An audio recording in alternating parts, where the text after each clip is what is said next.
दोस्तों यहाँ पे एक ऐसा फॉल्ट हो गया है जिस फॉल्ट को निकालने में बड़ा दिक्कत होता है। लेकिन मैं आपको एक चुटकियों में ये वाला फॉल्ट निकाल के दिखाने वाला हूँ।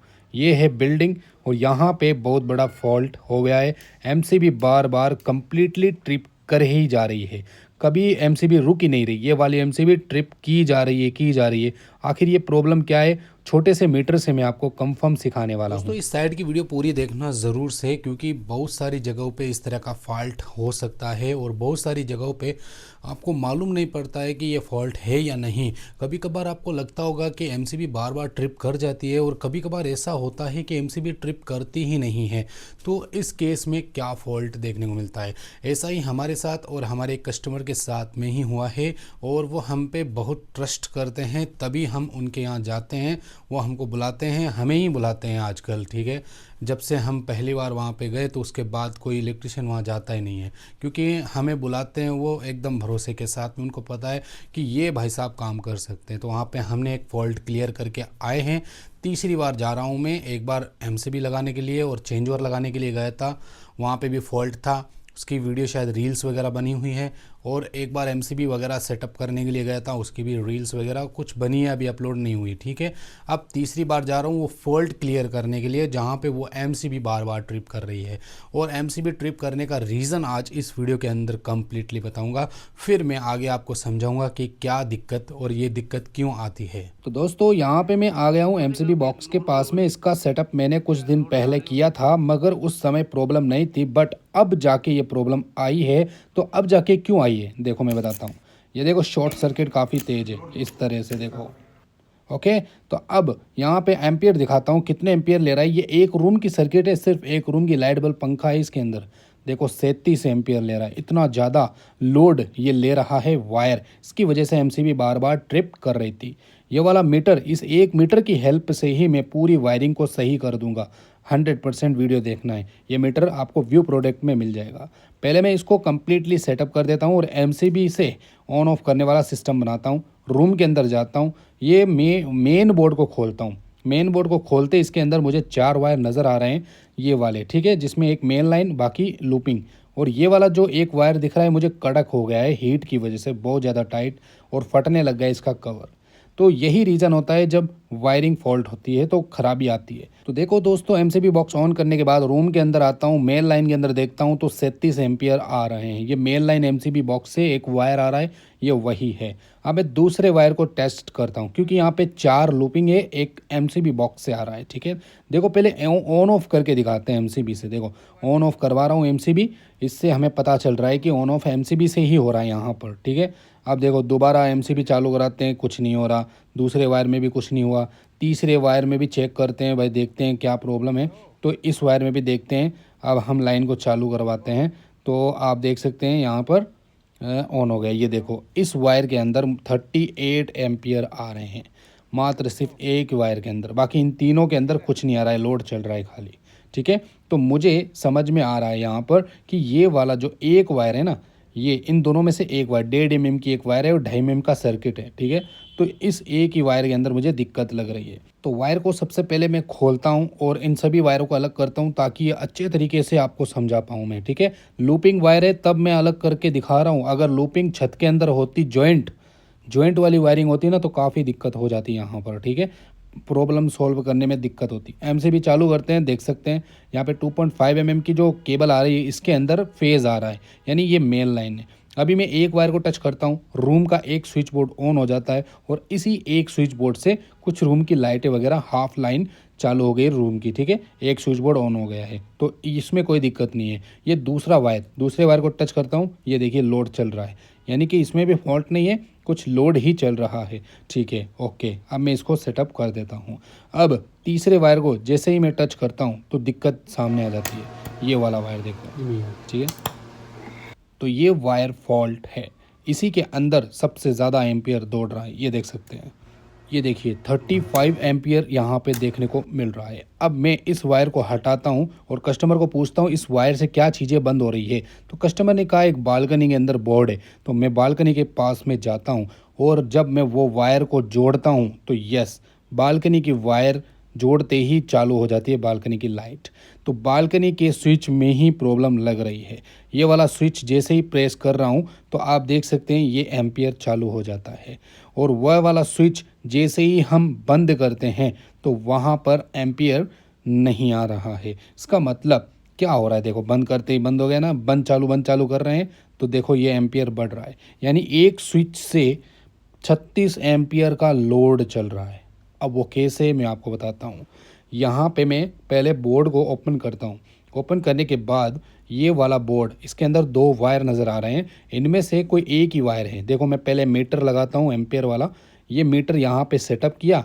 अब देखना, मैं जैसे ही बटन को प्रेस करता हूँ, आप देखिए ये बटन प्रेस किया, देखो 33 एम्पियर सिर्फ सिंगल स्विच से ही, यानी इतना लोड चल रहा है। अब ये लोड चल रहा है या नहीं चल रहा है, मैं बताता हूँ।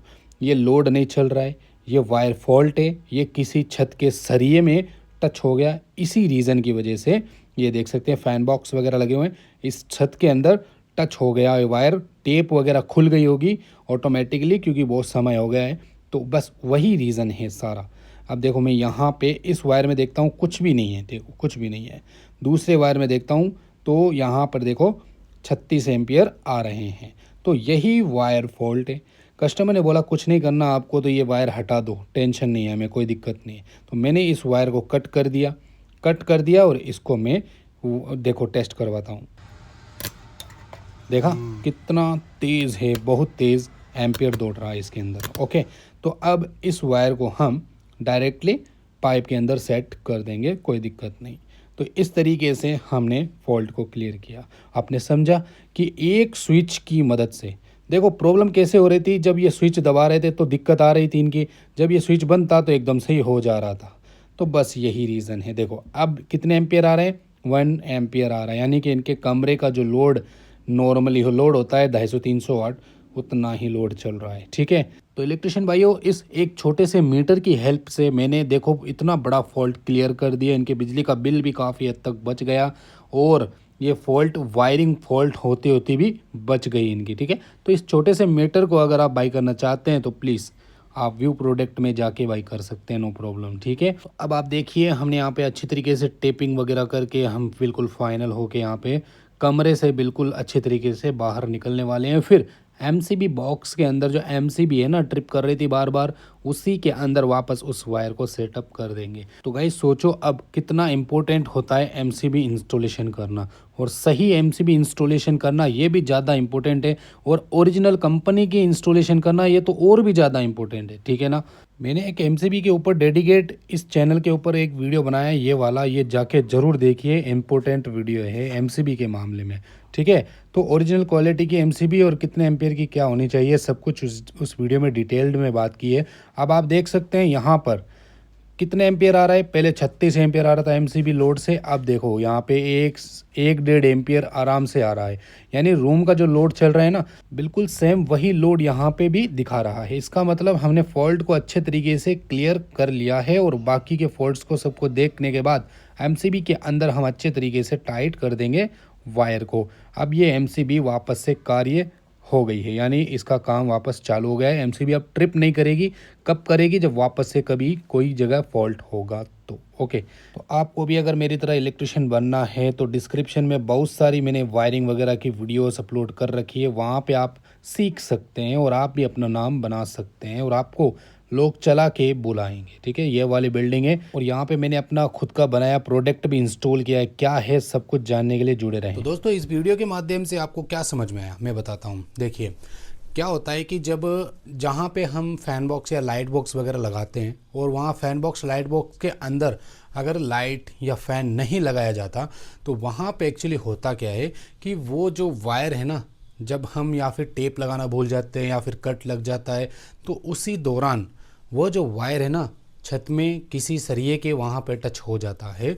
उसी के कारण वहाँ बहुत ज़्यादा एम्पियर चल रहा था, यानी कि 37 एम्पियर सिर्फ एक स्विच के माध्यम से इतना लंबा दौरा करके, यानी एमसीबी बॉक्स से लेके पहले मेन बोर्ड में आया, मेन बोर्ड से 3-4 लाइनें लूपिंग हो रही थी, वहाँ उसी लूपिंग में से किसी एक लूपिंग में फॉल्ट आ रहा था, और वह एक लूपिंग सीधा बालकनी के एक स्विच बोर्ड तक जा रही थी।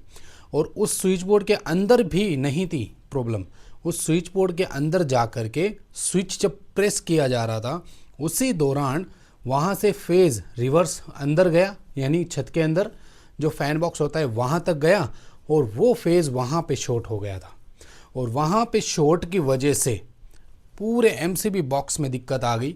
उसका वायर हीट कर गया, वायर कड़क पड़ गए और वायर में गर्मी की वजह से ख़राब होना शुरू हो गए।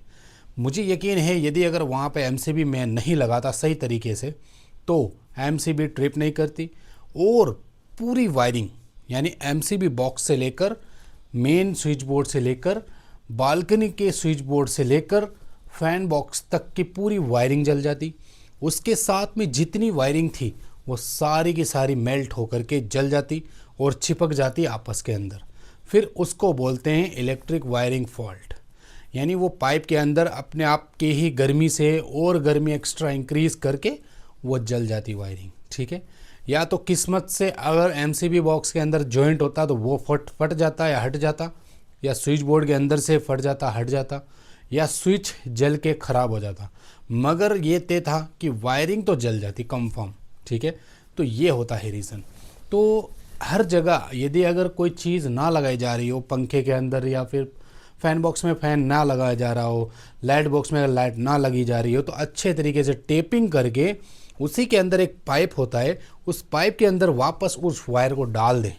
इससे क्या होता है कि कोई भी शॉर्ट सर्किट नहीं होता। फ़ैन बॉक्स के अंदर जो लोहे का बक्सा होता है ना, उसके अंदर टच नहीं होता।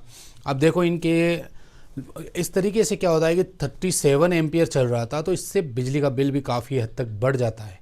ठीक है ना, तो ये कंटिन्यूसली लोड परमानेंट चलता रहे तो लोड भी बढ़ जाता है। ये तो शुक्र है कि यहाँ पर इनके ट्रांसफार्मर की अर्थिंग बढ़िया है। अगर ट्रांसफार्मर की अर्थिंग नॉर्मल होती तो आपके घर की जो ये फॉल्ट है ना, परमानेंट आपको पता ही नहीं चलता, परमानेंट 8-10 एम्पियर का रहता। 8-10 एम्पियर का लोड परमानेंट चलता, तब सोचिए 8-10 एम्पियर से आपकी बिजली का बिल काफ़ी बढ़ जाता। 4 एम्पियर का 1 किलोवाट होता है, तो अब सोच लो 10 एम्पियर का 2-2.5 किलोवाट आराम से परमानेंट चलता। पर घंटा 2-3 यूनिट आपके एक्स्ट्रा बनते और पर डे तो आप सोचिए कितना हो जाता। ठीक है ना, तो इस तरीके से फॉल्ट क्लियर किया जाता है। आई होप कि आपने ये फॉल्ट क्लियर करने वाला मामला अच्छे तरीके से समझ लिया होगा। और मैं वीडियो में काफ़ी लेट्स कर रहा हूँ, मैं बताता हूँ क्यों, इसका रीज़न मैं बताता हूँ। रीज़न ये है कि अब पुरानी चीज़ें जो होती है, पुराने तरीके की जो वायरिंग वो है, वो आपने सीख लिए और वही चीज़ें मैं वापस दोहराऊँगा यहाँ पर इस चैनल पे, तो अच्छा नहीं रहेगा कि एक ही एक चीज़ वापस दिखाए जा रहे हो। तो इसलिए मैं कुछ नया प्रोग्राम सोच रहा हूँ, कुछ नई चीज़ करने के लिए मैं दिमाग लगा रहा हूँ कि आपके लिए क्या ऐसा चीज़ प्रोवाइड करूँ कि आपको इंटरेस्ट आए इस चैनल के ऊपर। ठीक है, और अभी तो एल्गोरिदम वगैरह भी चेंज होते रहते हैं फिर यूट्यूब वगैरह के, तो इससे क्या है कि व्यूज़ में भी डाउनफॉल आ गया है। तो कोई दिक्कत नहीं है, हम तो आपके लिए अच्छी अच्छी वीडियोस बनाते रहेंगे, हमें कोई दिक्कत नहीं है। ठीक है ना, अभी शॉर्ट्स को पुश ज़्यादा मिल रहा है, शॉर्ट्स में वीडियो डाल रहा हूँ तो बढ़िया वायरल हो रही है, लेकिन लॉन्ग वीडियो नहीं हो रही। लॉन्ग वीडियो कौन देखेगा? जो समझने वाला होगा, जो काम सीखने वाला होगा, जिसको काम सीखना है, वो शॉर्ट्स वीडियो नहीं देखेगा, वो ज़्यादातर लॉन्ग ही वीडियो देखेगा। ठीक है, तो हमारी जो लॉन्ग वीडियोस है ना बहुत सारी, जाके चैनल पे विजिट करके ज़रूर देखिए। चलिए दोस्तों, बाय बाय।